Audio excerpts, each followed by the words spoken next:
Alors, aujourd'hui, on se retrouve pour analyser un très gros morceau, le jeu de société Stalker. Ah oui, l'adaptation du fameux jeu vidéo. C'est ça. Et c'est un projet signé Awaken Realms. Donc, bon, quand on connaît leur jeu, on avait des attentes, disons, très élevées. C'est le moins qu'on puisse dire. Des jeux experts, narratifs, très exigeants. Et c'est un peu le but de notre analyse aujourd'hui, de décortiquer tout ça en se basant sur notre article. Exactement. Et je pense qu'on peut commencer direct par notre verdict, histoire de mettre les pieds dans le plat. Ah oui, allons-y. Je sais qu'on a longuement débattu pour la note finale. C'était serré, oui. On a atterri sur un 4,5 sur 5.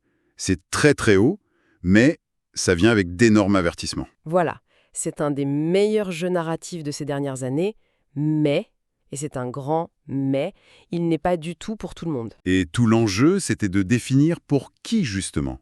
Alors, commençons par ce qui nous a le plus marqué, je pense, le point central de notre article, l'immersion. Ah, l'immersion, c'est un tour de force. On retrouve cette atmosphère post-apocalyptique, ce côté un peu désolé, mélancolique. Complètement. C'est ça, le sentiment constant de précarité. Chaque pas peut être le dernier. Et ça, ce n'est pas juste un décor. Non, pas du tout. C'est soutenu par des mécaniques de survie qui sont impitoyables. Il faut gérer sa santé, bien sûr, mais aussi les radiations, la faim, la fatigue. Chaque balle compte, chaque ressource. C'est ça. C'est pas un jeu où on fonce pour tuer des monstres, c'est une lutte. Je me souviens d'une partie où j'ai passé 3 tours entiers à ramper dans des égouts irradiés, affamés, Juste pour une ressource ? juste pour trouver une boîte de conserve. Eh ben c'est ça, l'expérience Stalker. Mais et là où le jeu est surprenant et peut-être un peu déstabilisant, c'est son système de jeu.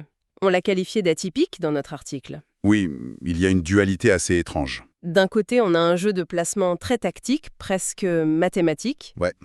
Et de l'autre, on a un pur améritrage, un hasard total. Voilà, un jeu de dés qui peut anéantir le plan le mieux préparé. C'est une combinaison qui peut déstabiliser, c'est vrai. Mais je trouve que c'est ça qui crée la tension. On n'est jamais en sécurité. C'est un parti pris, clairement. Ça ne plaira pas aux puristes de l'optimisation. Pas du tout. Et ça nous amène au point le plus critique de notre analyse, l'avertissement principal. L'équilibrage. L'équilibrage, oui. C'est un jeu qui n'est pas fait pour tout le monde, mais surtout pas pour toutes les configurations de joueurs. C'est-à-dire, Il est conçu, pensé, calibré pour 3 ou 4 joueurs. Point. on a insisté là-dessus dans l'article parce que nos tests en solo ou à deux, C'était une catastrophe. frustrants, punitifs, C'était plus que ça. Ce n'était plus amusant. C'était juste pénible. L'économie du jeu s'effondre, les missions deviennent presque impossibles, le jeu semble cassé en fait. d'accord, donc c'est vraiment un point à savoir avant d'acheter. C'est essentiel, oui. En revanche, un autre aspect qui m'a surprise, c'est la structure.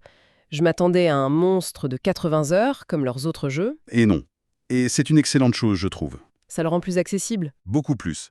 La boîte contient 2 campagnes, d'environ 10 à 12 heures chacune. Et surtout, le jeu brille par ce qu'on appelle le gameplay émergent. C'est-à-dire que le jeu crée ses propres histoires, c'est ça ? Exactement. Il y a un fil rouge, bien sûr, mais les moments les plus mémorables viennent de combinaisons d'événements aléatoires. Une patrouille qui croise une anomalie, pile quand on est à court de munitions. Ce sont des moments uniques que le jeu n'a pas scriptés. Finalement, pour conclure, je crois que la métaphore qu'on a utilisée dans notre article reste la meilleure. La vodka ukrainienne, La vodka ukrainienne, Stalker, c'est ça. Ça brûle au début, ça fait mal pendant, mais à la fin, on en redemande?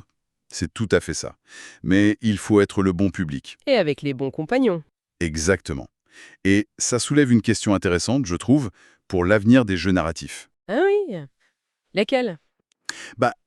Ce jeu est réussi à créer des souvenirs mémorables, non pas en scriptant tout, mais en fournissant une sorte de boîte à outils qui permettent aux joueurs de générer leur propre narration.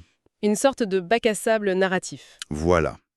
Et je me demande si l'avenir des grands jeux narratifs, ce n'est pas moins dans les récits épiques et linéaires, et plus dans la création de ces systèmes qui permettent à chaque groupe de construire sa propre légende.